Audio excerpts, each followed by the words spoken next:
Hey guys, today I'm going to show you how to fix the First Descendant DirectX 12 not supported on your system error. First, we are going to search for dxdiag and let's open and run this command. And the DirectX diagnostic tool will come up, and at the bottom part of the page you can see the DirectX version, and you should have the DirectX 12.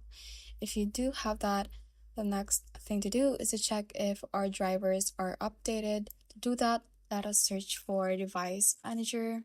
Let's open this up and let's expand the display adapters by hitting this little arrow key beside it, and you will be able to see your graphics driver or graphics card. Right click on it and click on Update Driver. Select Search automatically for drivers, and if it says the best drivers are already installed, we can also double check by opening up our browser. And remember the brand of your manufacturer for your graphics card. For example, I have AMD, so you can just search for AMD driver update and go to the official site of your manufacturer. If you have Intel, just search for Intel driver update and download the driver updates for your graphics card.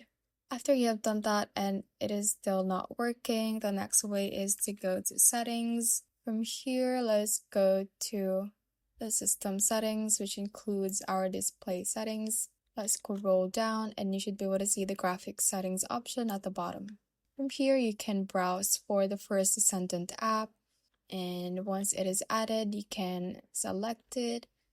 Click on options and make sure that you have selected high performance for the First Descendant app.